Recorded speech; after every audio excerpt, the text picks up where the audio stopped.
오늘 우리에게 주신 하나님의 말씀 함께 보길 원합니다.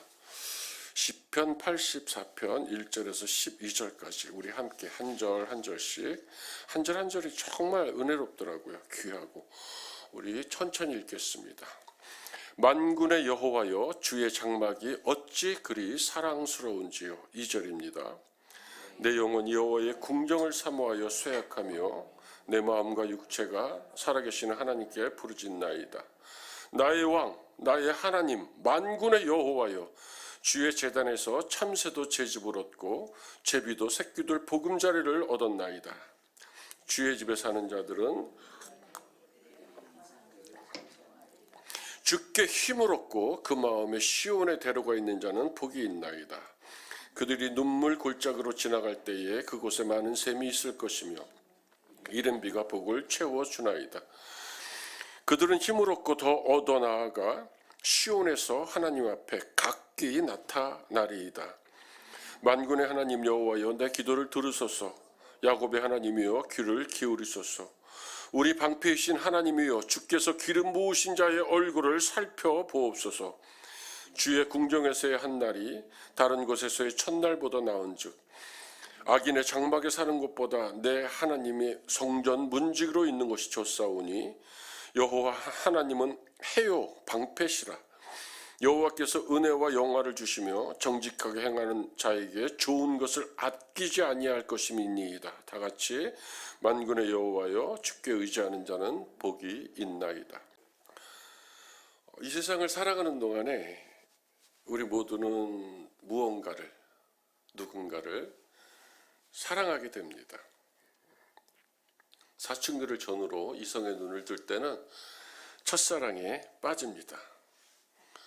그 지독한 첫사랑의 터널을 지나면 이제는 문학이나 여행 혹은 예술을 사랑하기도 하고 책, 등산, 운동을 좋아하기도 합니다. 그러다가 인생을 살아갈 힘이 되는 좋은 선생님이나 내 삶의 길을 비추는 스승을 만나 인생을, 삶을 살아갈 이유나 용기를 얻게 되고 어떻게 살아야 하지? 불안하더라도, 불안전하더라도 자기의 삶과 사랑에 빠지기 시작합니다. 그리고 그러한 관계 속에서 사랑하며 살게 됩니다. 알베르트 까미와 장 그리니에는 수백 킬로가 떨어진 다른 나라에서 살았고 17년의 나이 차이가 있었지만 이들은 서로 좋은 벗이요 스승이요 친구라고 고백하며 오랜 날을 함께 살게 됩니다. 오늘 우리가 읽은 시편 84편은 하나님을 사랑하는 하나님의 백성들이 하나님이 계신 성전을 향하여 올라가는 고백입니다. 순례자의 노래, 필그림 코러스라고 합니다. 시편 84편의 예배자들은 하나님을 사랑하다 보니까 하나님이 계신 성전까지도 사랑하게 됩니다. 저도 제 처와 연애할 때 편지에 쓴 내용이 아주 장관입니다. 제가 언젠가 교역자 회의 때 시편보다 아마 제 연애 편지가 더 좋을 겁니다라고 농담삼아 한 적이 있는데 짤막하게 한번 읽어보겠습니다. 당신이 사는 하늘 아래에서 당신이 허락한 사랑에 빠졌습니다. 나는 이제 당신이 있는 땅에서만 사는 새요, 피는 꽃입니다. 이렇게 편지를 썼습니다. 시편 84편은 하나님을 향하여 나아가는 순례자가 주님이 거하시는 성전을 사모하여 하나님을 향해서 나아가는 은혜의 감동을 묘사하고 있는 것입니다. 마치 우리가 매 주일마다 예배 때마다 하나님께 나아가 예배하는 삶을 살아가는 것처럼 말입니다. 오늘 이 성전을 오르시면서 얼마나 두근두근 거리셨습니까? 하나님의 말씀 앞에 내가 머물 그 시간들 때문에 얼마나 설레었습니까? 하나님의 은혜로 하나님께 나아가는 감동은 하나님의 임재의 거룩과 영원한 자가 되도록 우리를 이끌어갑니다. 오늘 우리에게 주신 1절 말씀을 세변형으로 함께 보기를 원합니다. 만군의 주님, 시작. 만군의 주님, 주님의 계신 곳이 얼마나 사랑스러운지요. 시인이 고백합니다. 만군의 여호와, 창조주이시면서 우리 인생을 다스리시는 하나님을 자기가 사는 삶의 자리로 부르고 있는 것입니다. 주님이 계신 곳은 장막, 성막, 언약궤, 성소, 그 어디든 하나님이 거하시는 곳이 됩니다. 그러기에 지금 하나님을 너무도 사랑하여 그 계신 곳까지도 사랑스러워하는 시인입니다.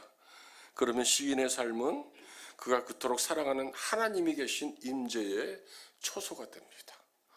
삶의 자리라는 말은 독일의 구역학자 헤르만 궁켈이라는 사람이 처음으로 썼는데 지첸 레벤, 지츠 임 레벤, 우리가 일상에서 머물러 있는 그 삶의 자리, 그 자리에 하나님 임재하셔서 나와 함께 하신다. 내 삶을 통치하신다. 하나님의 사랑 안에 거하는 삶이 된다. 내가 그를 통하여 하나님의 영광과 내 삶을 통하여서 하나님은 영광과 존귀를 받으시는 분이다. 이렇게 고백하고 있는 것입니다. 만군의 주님, 주님의 거신 것이 주님이 내 안에 임재하셔서 나와 함께 동행하시나요? 주님 나와 함께 내 삶에 머물러 계시나요? 나와 함께 내 삶을 통해서 일하고 계시나요? 하나님, 얼마나 주님이 계신 내 삶이 사랑스러운지요. 이런 고백입니다. 시인의 사랑은 점점 더 나아갑니다. 2절입니다. 마찬가지로 새벽녘입니다. 내 영혼이 시작. 내 영혼이 주님의 궁전뜰을 그리워하여 사모합니다. 내 마음도 이 몸도 살아계신 하나님께 기쁨의 노래를 부릅니다. 시인은 하나님을 사랑하고 하나님을 향한 경외 때문에 하나님 성전뜰, 하초테르 하나님의 성전뜰에 거하기를 원하고 있습니다.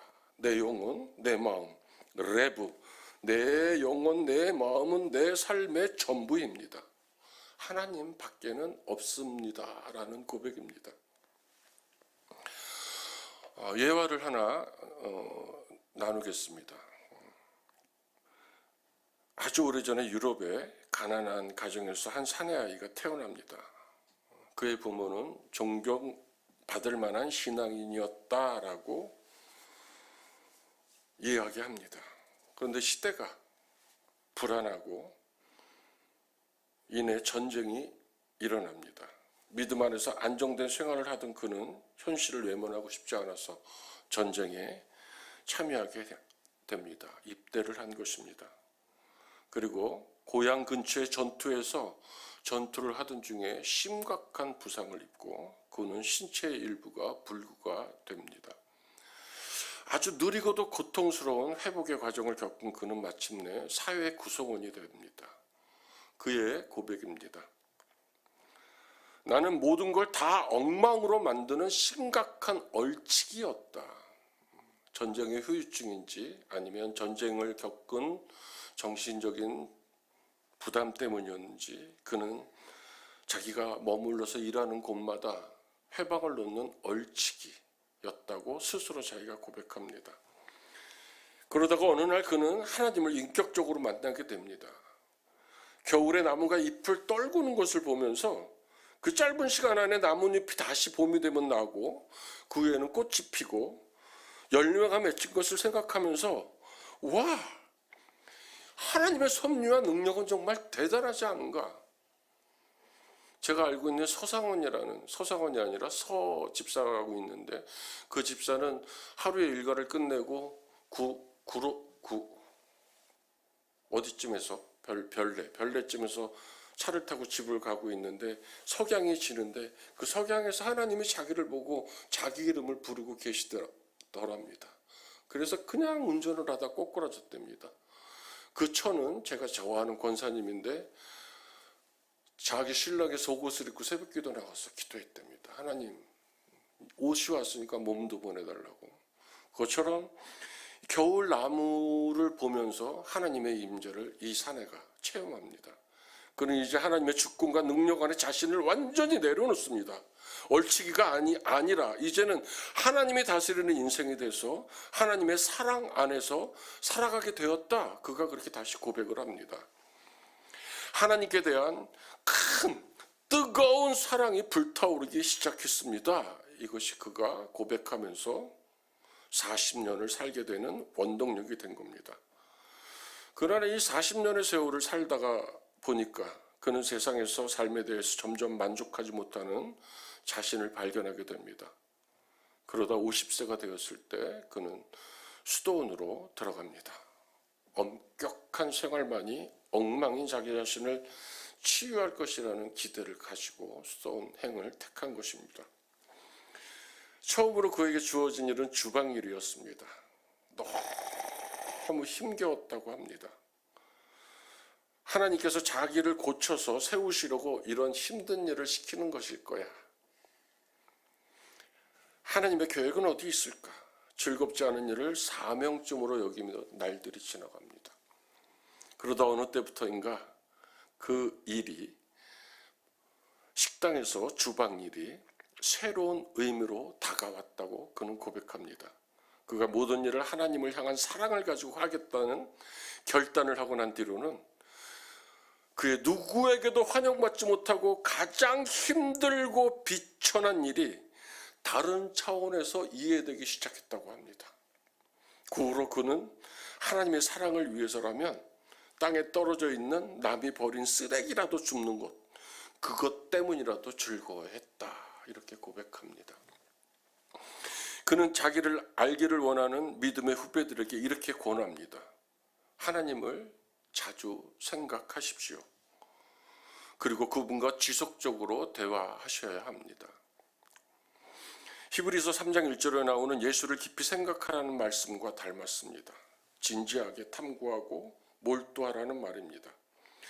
생각을 예수님께 고정시키라는 것입니다. 예수를 삶의 중심에 두라는 것입니다.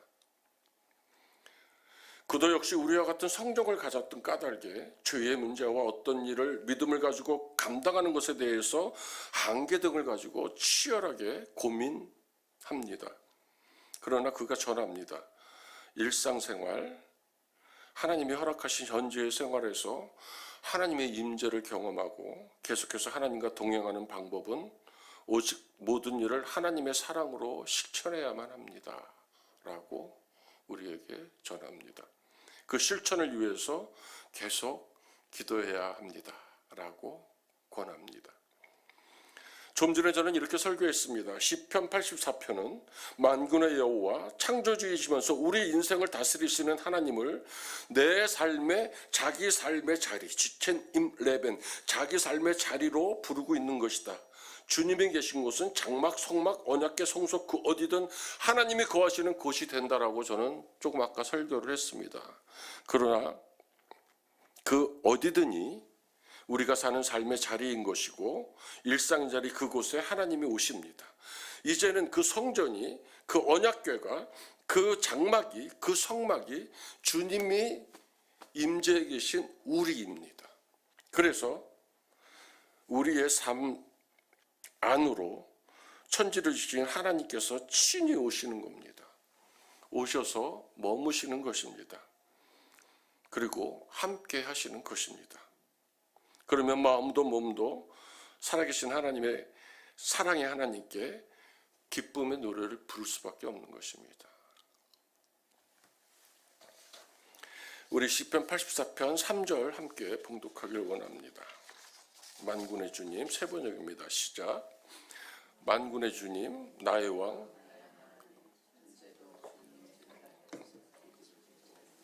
제비도 새끼들 보금자리를 얻습니다. 저는 소위 큰 목사라는 분들이 싫었습니다. 아마 제가 목사가 되면 그분들하고 싸우지 않을까. 저는 그런 조심성도 좀 있는 상태에서 안수를 받았습니다. 그분들이 누리는 사치와 호사는 다가가기 힘이 듭니다. 또 아무에게나 지시하고 명령하려는 태도나 값비싼 의복, 시계, 자동차, 사는 집을 간혹 들여다볼 때는 짜증이 날 정도입니다. 늘 상석이나 높은 자리를 아무렇지도 않게 마치 당연한 듯 앉는 모습에는 천박하기까지 합니다. 저는 하나님의 백성들이 자원하여서 즐거이 드린 하나님의 재물이 올바른 곳에 온전히 쓰이기를 바랍니다. 교회에 아직 남아있는 몹쓸 권위가 저는 싫습니다. 말장난이 아니라 저는 그러나 큰 목사님들이 좋습니다. 그들이 걸어온 지금까지의 삶을 감히 칭찬하고 존경합니다. 또한 큰 목사님들의 시야는 아주 크고 높고 넓습니다. 열방을 꿈꿀 뿐 아니라 그 열방을 주님의 교구로 하나님의 나라로 만들기 위해서 때로는 자기의 전생애를 하나님께 드리기 때문입니다. 저는 예수님을 닮은 큰 목사님들을 아주 좋아합니다. 우리 예수님은 늘 이 땅에 계실 때 문제가 있는 인생들과 마주 앉아 대화를 하셨습니다. 소외된 인생들과 같이 밥을 먹었습니다. 때로는 사람들 밖에, 사람들 관심 밖에 있는 인생들한테 친히 찾아가 주셔서 그들과 함께 잠을 청하십니다.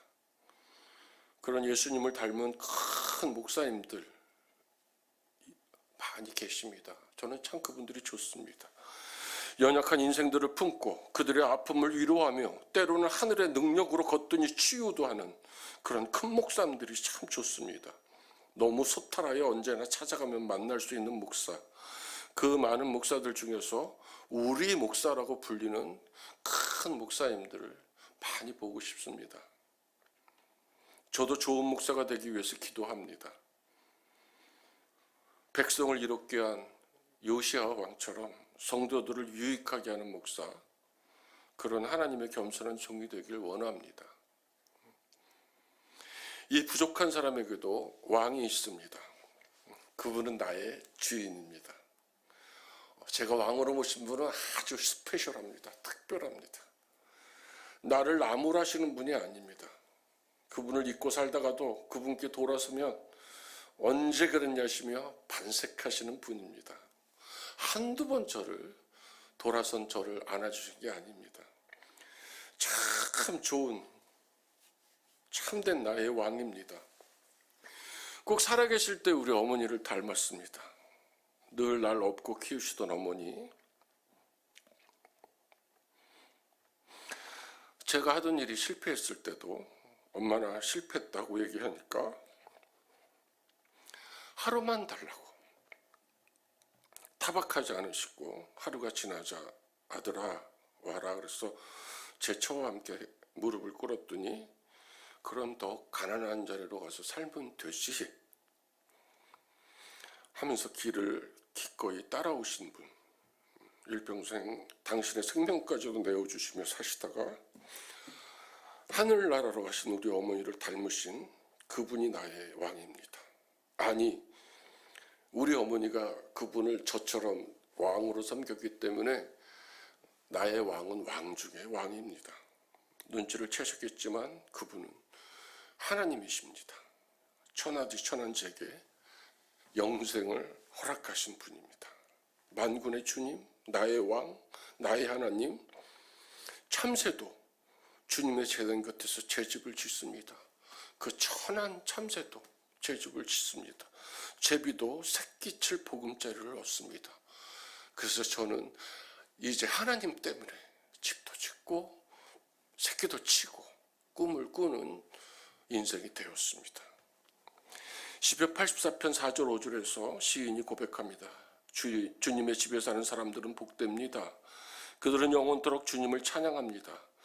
주님께서 주시는 힘을 얻고 마음의 힘이 시온의 순례길에 오른 사람들은 복이 있습니다. 예수님이 이 땅에 오시기 전까지 주의 집에 사는 사람들은 제사장이나 찬송하는 레위인들이나 문을 지키던 고라자손들이었습니다. 그러나 예수님 때문에 이제는 우리가 아까 말씀드렸지만 우리가 주님이 거하시는 성전이 되었습니다. 그러면 이 본문은 하나님의 임재 가운데 하나님을 왕으로 섬겨 걸으며 동행하는 하나님의 백성들은 복됩니다 라는 말이 됩니다. 우리가 복인 것입니다. 아멘.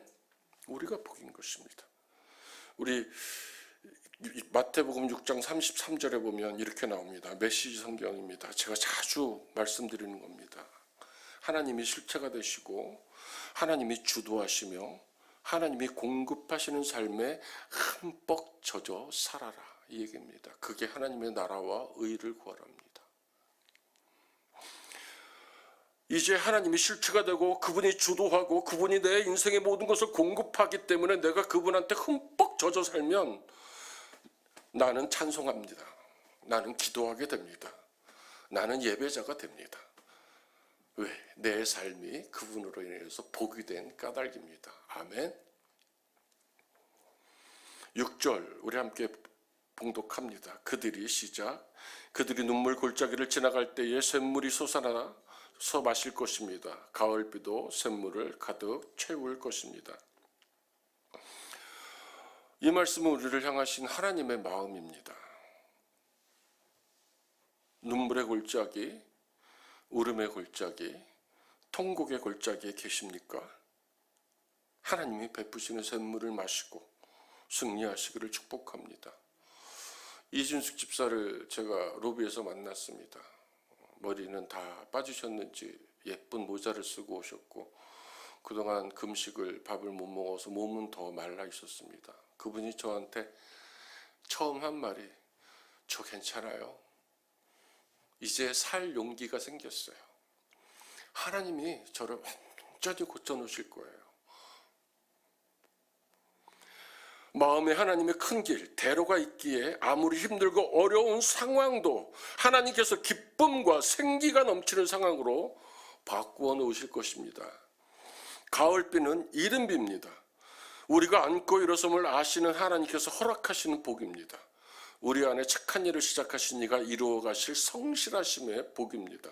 그 이른비가 하나님을 왕으로 섬기시며 사는 모든 성도님들의 삶을 하나님의 것으로 가득 채워가실 것입니다. 샘물을 채우고 넘쳐 축복으로 옷 입히시는 그 은총을 여러분들이 누리시길 바랍니다. 7절에 이렇게 나옵니다. 그들은 힘을 얻고 더 얻으며 올라가서 시온에서 하나님을 우러러 뵐 것입니다. 성령의 임재 가운데 그분의 능력으로 그분의 은혜 안에 머물기를 소명하며 예배의 자로 나아갑니다. 장엄한 행렬이다. 나는 이렇게 표현하고 싶습니다. 여기서 힘을 얻고 더 얻어는 히브리어로 메하일, 하일 계속해서 지속적으로 하나님의 공급하시는 힘을 얻는다는 겁니다. 계속해서 지속적으로 얻는다는 것입니다. 왜냐하면 오늘 노래하는 사람들은 하나님은 계속해서 각각 만나주시기 때문입니다. 각각의 양의 이름을 부르시면서 각각의 맞는 하나님의 복을 매일매일 지속적으로 채워주실 것입니다. 하나님 쪽에서도 채우셔야만 합니다. 왜 그러냐면 당신이 거하시는 성전이기 때문에 하나님의 것으로 가득 채우셔야만 할 것입니다. 내가 믿고 또 의지함은 내 모든 형편 아시는 주님 늘 보호해 주실 것을 나는 확실히 아네. 저에게도 꿈이 있습니다. 마르틴 루터 킹 목사님처럼 저도 꿈이 있습니다. 저도 내년에는 몸된 교회에서 사역을 한다 그러면 더 열심히 하고 싶습니다. 더 많은 시간을 교회에 드리고 싶고 제 어눌한 말솜씨와 섣부른 언어 때문에 상처받는 교우들이 있는 걸 제가 압니다. 그래서 더 절제된 언어로 조심하고 싶습니다. 더 많이 말씀을 연구하고 더 많이 기도해서 어느 목사보다 더 좋은 목사가 되고 싶습니다.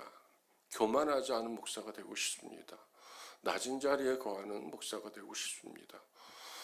말의 성찬이라 그러죠. 말과 마음만 주는 것이 아니라 몸도 가서 같이 약한 자들과 머무는 예수님 같은 목사가 되고 싶습니다.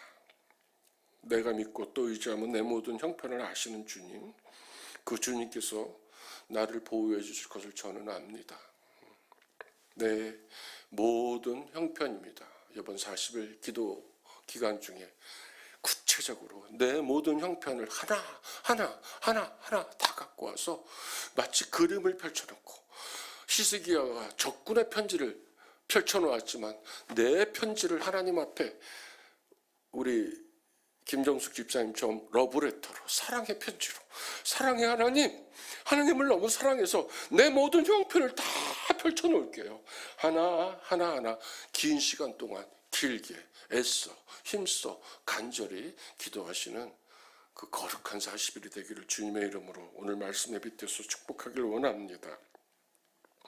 우리 8절에서 9절까지 한번 더 봉독하길 원합니다. 주 만군의 하나님, 시작.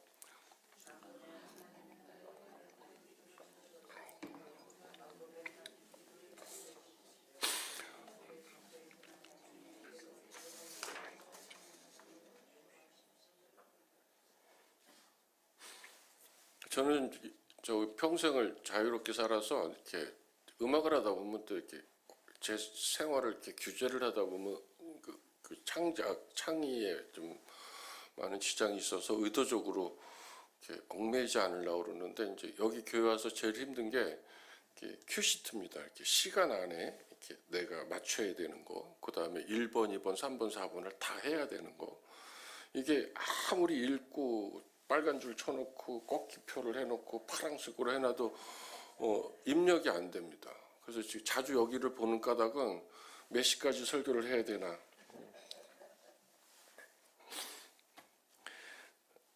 이제 만군의 하나님, 나의 왕 되신 만군의 하나님, 나의 기도를 들어주십시오 하면서 이 시편 기자가 야곱의 하나님을 소환하고 있어요. 그 얘기는 야곱을 통해서 당신이 하나님이 약속하셨던 그 모든 언약을 다 이루셨잖아요.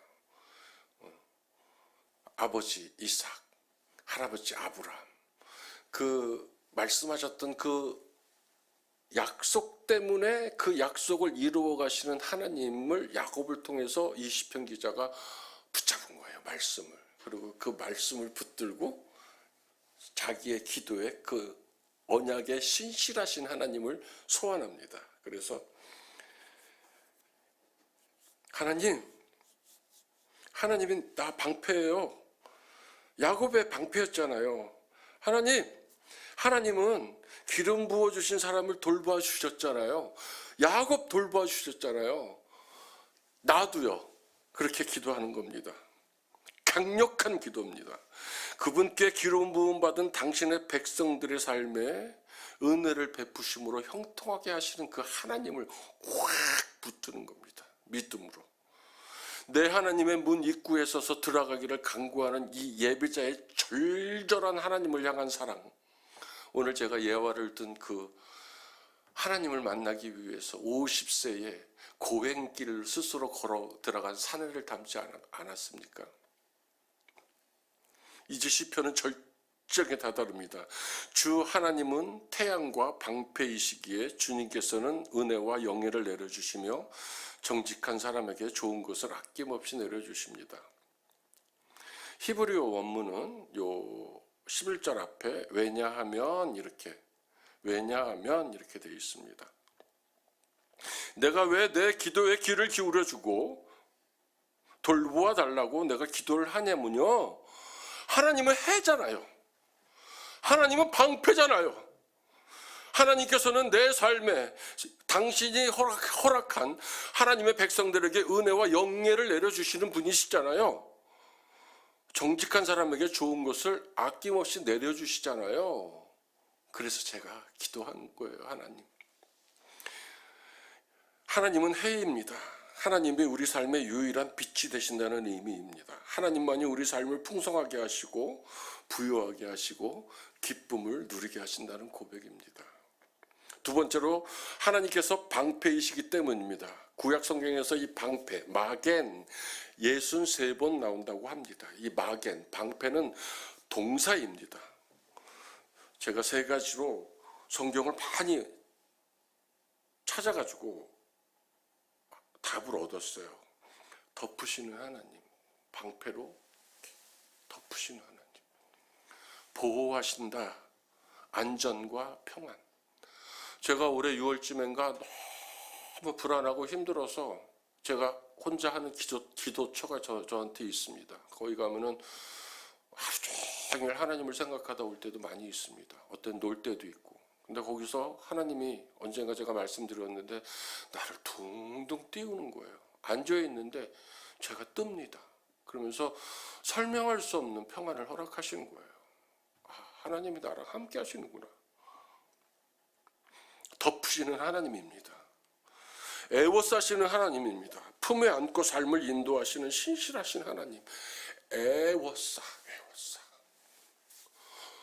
혹시라도 애가 넘어질까봐 그냥 확 끌어 안아가지고 놓지 않는 애워싸시는 하나님. 그게 방패입니다. 방어하시는 하나님입니다. 영적 전쟁에서의 승리입니다. 하나님께서 대신 싸워주실 겁니다. 내가 믿음 안에서 결단만 하면 하나님께서 내 삶을 덮으셔서 안전과 평안으로 보호하실 거고, 하나님께서 당신의 신실함을 걸고 나를 품에 안으시고 나를 애워싸실 거고, 영적 전쟁에서 반드시 승리하게 하실 겁니다.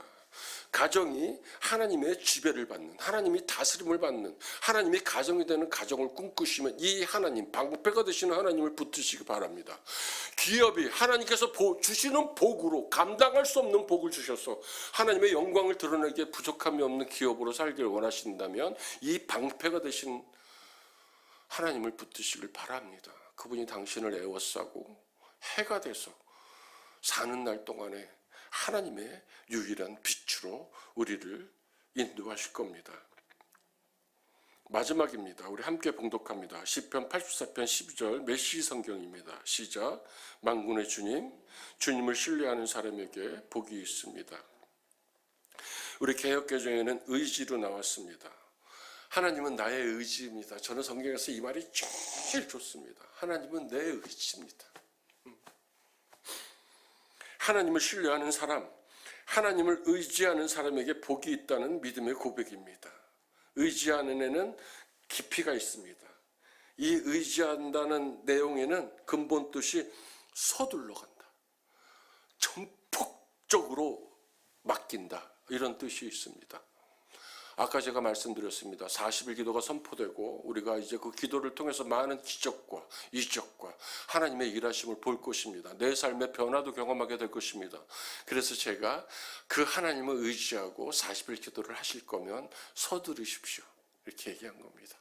전폭적으로 모든 것을 하나님께 맡기시고 달려가시길 바랍니다. 그 표가 기도에 모든 것이 걸린 것처럼 기도하라입니다. 서두르시기 바랍니다. 이미 하나님께서는 우리를 비추시는 해로, 우리를 지키시는 방패로 우리에게 아낌없이 주시려고 앞서와 계시기 때문입니다. 구체적으로 기도하시고 힘써서 간절히 기도하셔서 하나님의 복을 받고 누리시길 바랍니다. 결론입니다. 우리가 할 일은 하나가 되어서 기도하는 일뿐입니다. 나머지는 만군의 주 하나님께서 알아서 하실 것입니다. 아멘.